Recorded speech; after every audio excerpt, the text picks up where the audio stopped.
Minimalism or minimalist art can be seen as extending the abstract idea that art should have its own reality and not be an imitation of some other thing. We usually think of art as representing an aspect of the real world, a landscape, a person, or even a tin of soup, or reflecting an experience such as an emotion or a feeling. With minimalism, no attempt is made to represent an outside reality. The artist wants the viewer to respond only to what is in front of them, the medium or material from which it is made, and the form of the work is the reality.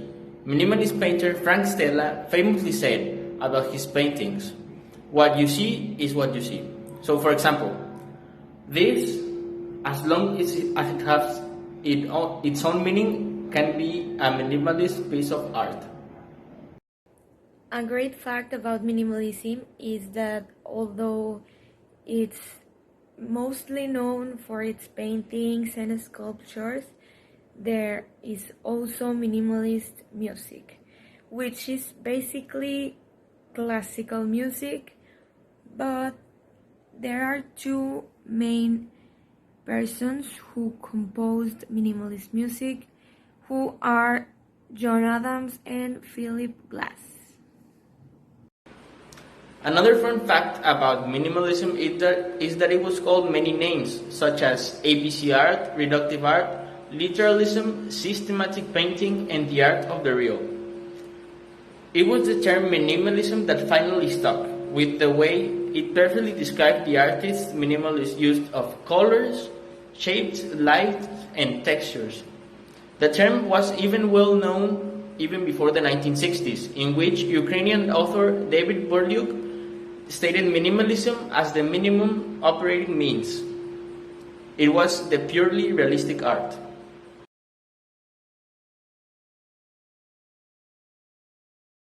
Minimalism emerged in the late 1950s when artists such as Frank Stella, whose black paintings were exhibited at the Museum of Modern Art in New York in 1959, began to turn away from the gestural art of the previous generation.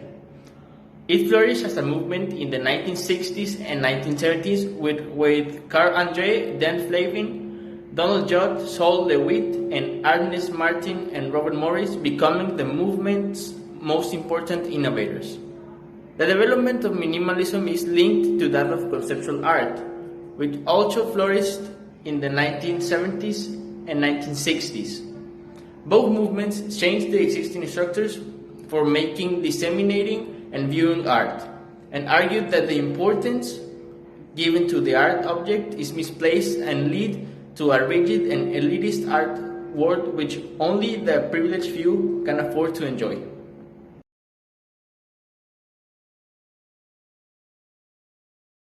One of my favorite characteristics of minimalism is that generally the artwork don't have any title because they try not to create false ideas or expectations in the people who see or listen or read their artwork. This is very clever because with a title you can get a clue or even an explanation of what you will see in a work of art, but without the title you can just enjoy it with a totally new perspective without expecting anything from it. In minimalism, the surroundings of the work of art have a very essential meaning. This means that where the piece is placed can affect the perception of the viewer. As we can notice from the characteristics I mentioned previously, the artist is completely in charge of their own expositions. The distribution of their sculptures is very important because artists organize them in order to create an effect.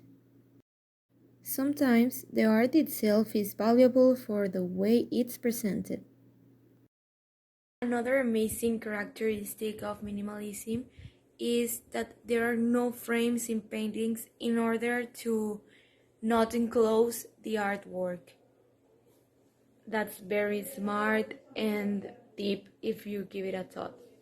In this non-objective form of art with precise details, the artist is really interested in how the spectator receives the relationship between the little details and the whole picture.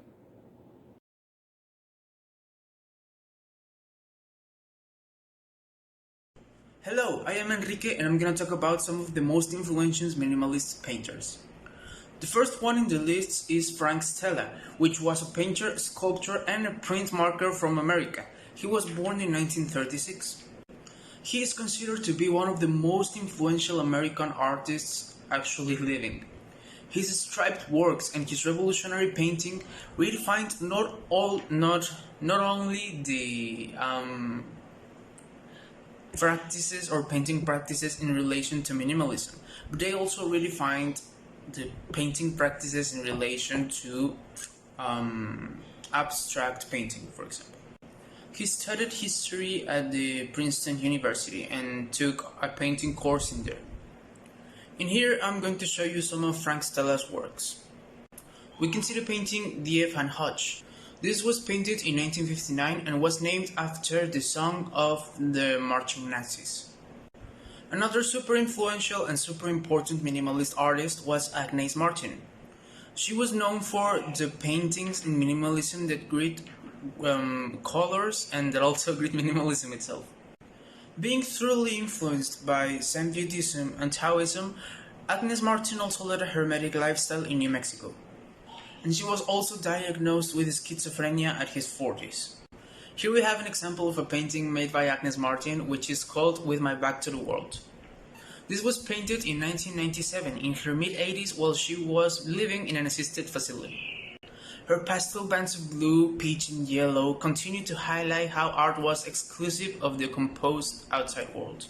Not also the conflicted and composed outside world, but the corrupt outside world. And at last but not least, we have another important name in our list, which is Ellsworth Kelly.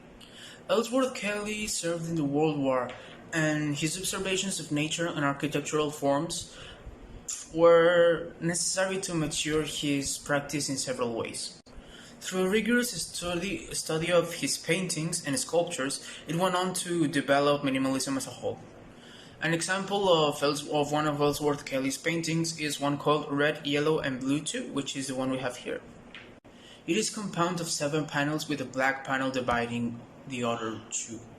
Well, the 3 and 3 panels, yeah. This painting is one of the largest works he made, and it is considered to be one of his finest and most influential works ever done by him.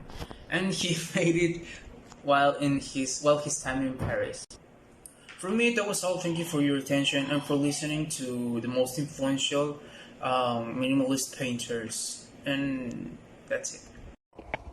There are many artists in this world, but Donald Judd is recognized as being one of the main artists that participated in this movement and wrote about it.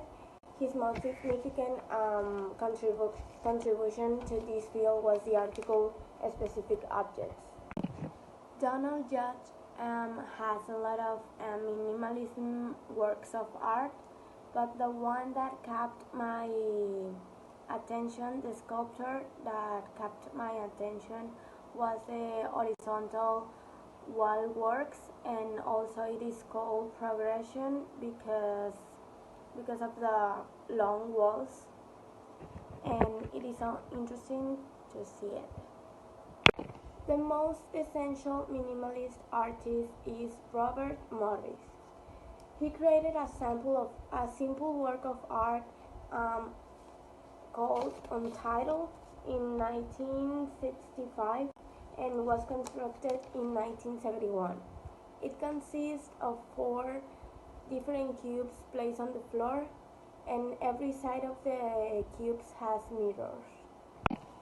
The Rainbow Picket is another sculpture that kept my attention because it was created by a woman, Judy Chicago, and this sculpture was created for her first solo gallery show in 1966 in Los Angeles, in the Ralph Nelson Gallery.